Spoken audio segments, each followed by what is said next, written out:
Pregnant women of Reddit, what is something you wish you knew before you got pregnant? During labor, the water breaking is not one rush of liquid. It's continuous and can occur for several hours. It's horrendous and messy and incredibly awful to deal with. It feels like peeing, but you have zero control over anything, and if you tense up, then everything is much more painful and weird feeling. Nobody ever told me that, and I was very surprised to find out for myself. I had adult diapers given to me by my sil. She had some unused ones left from her pregnancies. They are incredibly useful for if your water breaks, and after you give birth and there is blood, so much blood. I'm going to regret asking, but like how much blood?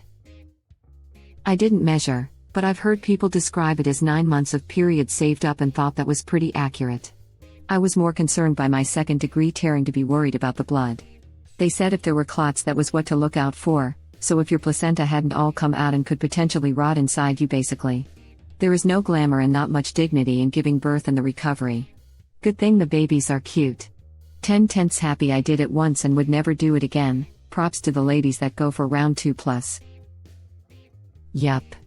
Went to the hospital at 4 centimeters, water broke the second I got into triage. Water continued to pour out with every contraction until I laid down. An hour later, they decide to take me to labor and delivery. I stand up, bam, pouring buckets. Get to labor and delivery, another big contraction and water pours out of me all over my poor nurse's shoes. My God, I did not know my body could have that much liquid in it. It was insane. I was so embarrassed and kept saying sorry. Lol. To quote a doctor friend of mine, people don't realize that it's the worst day of their life for them, but for me it's Tuesday. Stop worrying about embarrassing yourself. Your body produces a hormone called relaxin that helps loosen your pelvis in preparation for birth. Some women get way too much too soon, and it loosens everything to the point you lose mobility, and every day all day is painful. Also, your body pushes so hard during birth you can feel yourself crap your own butthole out.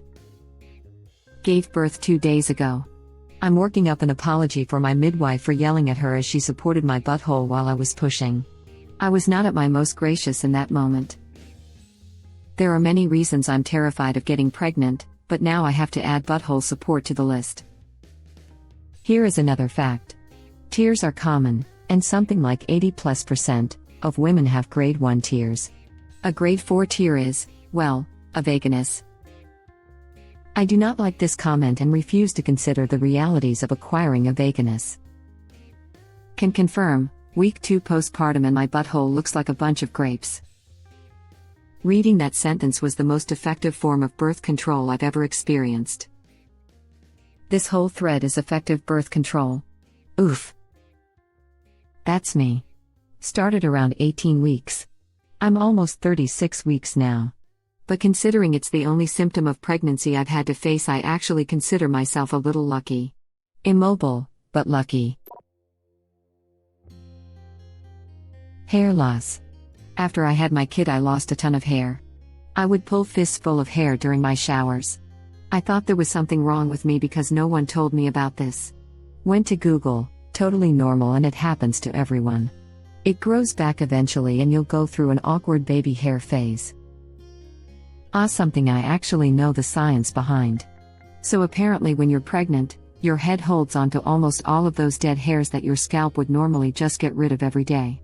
We all lose some hair, but most of the time we don't realize how much we lose, especially if you're blessed with thick hair. So when you're pregnant and your body is worrying about keeping baby safe and growing, it basically stops shedding dead hair, and then sheds it all at once right after baby is born. So you're not actually losing more hair than normal, you're just losing all of those dead hairs that you would have lost anyway over the course of your pregnancy. It takes some time to see that your hair is back to normal because your head is now growing all of those hairs back at once, but when all is said and done, your hair isn't any thinner than it was before baby. My hairstylist told me this when I started freaking out about my pregnancy and body changes. She saved a panic attack that day. How tired you can be in the first trimester. I was falling asleep at my desk most days. I always hear that labor pains were like really awful period cramps. Nope. Mine felt like someone was stabbing the front of my hip. And I had heard about sciatic pain but was 100% unprepared for how bad it could be. I had a C-section and the gas pain was no joke. Had to sleep on an incline for days. How tired you can be in the first trimester. I was falling asleep at my desk most days. My wife is in her first trimester, and she's exhausted. Sleeping 12 hours a night and often naps during the day too. It's crazy to me. She didn't expect it at all, and it's really frustrating her. Oh, I forgot about how tired you get in the first trimester when you can't even physically see that you're pregnant. Doesn't make sense something so small can make you so tired. That morning sickness isn't in the morning. And that I would be puking the whole time, not just in the beginning. Edited to add, not currently pregnant, just had horrible sickness that I will never forget and was eventually diagnosed with hyperemesis. Or that morning sickness isn't just puking, it can also just be this awful hell of constant nausea. First pregnancy I puked about 4 times, this time morning sickness was just constant nausea without any relief for 4 weeks. Puking would have at least bought me some downtime. But still not as bad as the people who have it or hyperemesis the whole pregnancy. Same, girl. Same. 9 damn long months of puking every single damn day. I love my daughter with everything I have, but there is no way I would go through pregnancy again. The physical discomfort put me in a depression that nearly broke me. Nobody prepared me to be miserable for nearly an entire year. My mom threw up every day of her pregnancy with me. She said when I was born I was taken away because I was having breathing problems, and of course she was worried about that, but her first thought was relief because for the first time in 9 months she wasn't nauseous. Not currently pregnant, but I wish someone had warned me about muscle cramps. I had to learn a new way to pop my ankles because every night I would pop them and get massive Charlie horses in my legs that my fiancé had to massage out. Oh God, the Charlie horses. And you can't reach down to massage your legs because you're too big to bend. Yes. I was in tears when they would hit. You're already so freaking uncomfortable, being woken up by a Charlie horse just makes you wonder if trying to sleep is even worth it. But to any currently pregnant ladies, dark chocolate helps reduce these, and it's an excuse to eat chocolate.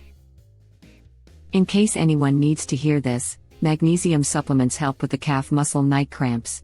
They were terrible. I wish someone had told me that no, your body does not magically go back to normal once the baby is out. You have weeks of healing, either your ripped vagina or cut open stomach, your boobs are still on baby mode and have a whole new set of problems now, pooping will be terrifying, laughing out loud, depression risks are higher, just a lot of stuff continues on after the baby. I don't know why people insist on visiting right after delivery. I am tired, I am busy with this baby, I am tore up from the floor up. Please come in a month when I can at least have some sort of a routine. Tore up from the floor up lol. I'm 5 weeks postpartum and had my OB take a look today for any remaining stitches from my 2nd degree tear. I tore all the way and I swore I could still feel some.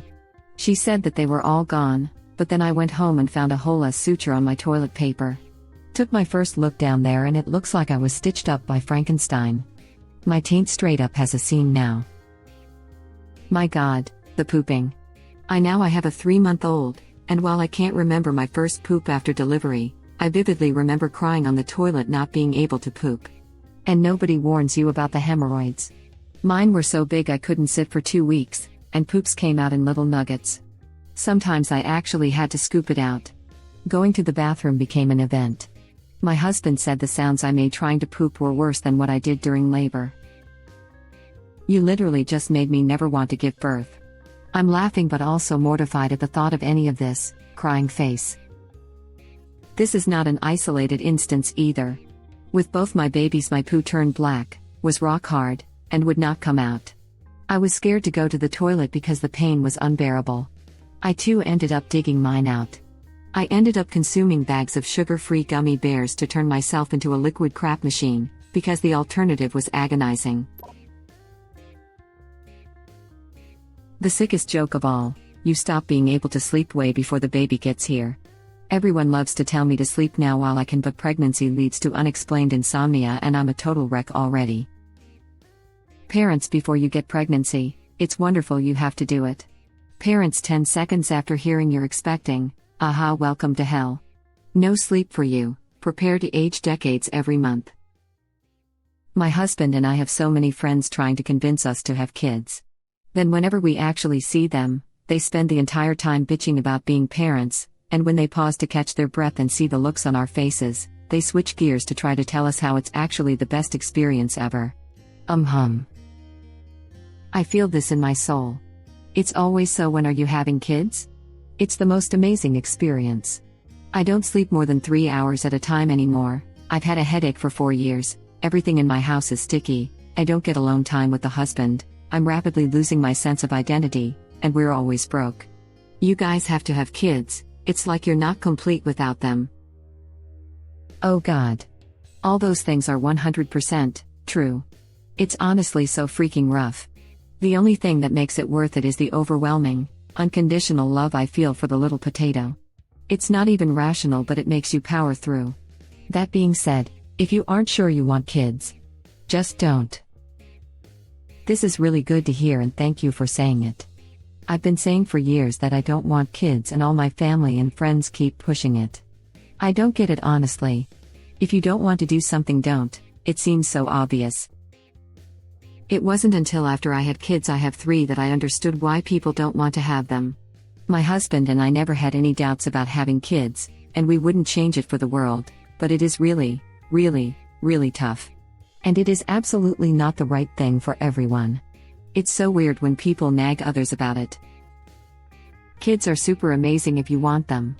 They also suck at times, like any lifelong commitment. I think some parents try to rationalize all their kiddos by telling everyone to have kids. I absolutely love my daughter, but not everyone needs to have kids. You can also enjoy kiddos as an aunt or friend. I personally love that my daughter has 2 awesome aunts who spoil her cause they don't have kids of their own, and don't want their own children. Wonderfully horrible and horribly wonderful.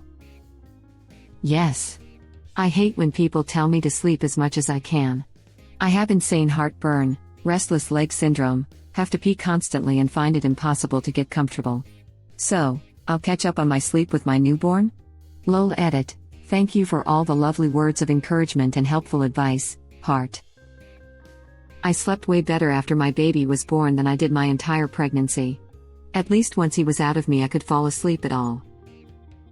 Same. My life has been way easier with a kid than it was when pregnant. That crap was awful. I keep saying I can't wait to sleep again, and people go, "Ha, just wait until the baby is born." Like, no, you don't understand. I would take 30 minutes of quality sleep over the 8 hours of insomnia I've been experiencing, any day. Then when you vent about your infant keeping you up, annoying older parents smirk and say, "Just wait," smirking face, jerks. The stuff that stays with your body afterwards. I developed allergies after I had my second. My feet definitely got bigger. Hormones are no joke. My feet grew half a size and my hair got curly. It was wavy before, but now I get ringlets. It also made my fingernails stronger. Also, I developed an aversion to beef that never really went away. I only eat it like once a month to this day, and my youngest is about to turn 10. It's like a second puberty. What the F is happening to my body? Right? I have year-long allergies now. When she was born in mid-July, I had a blocked ear for 3 months. She is 4 now. My oldest is 10, and I totally get the strange new bodily functions. Ugh. The things we go through. I went partially blind in one eye. Apparently temporary blindness can happen in pregnancy, but my eyesight never returned.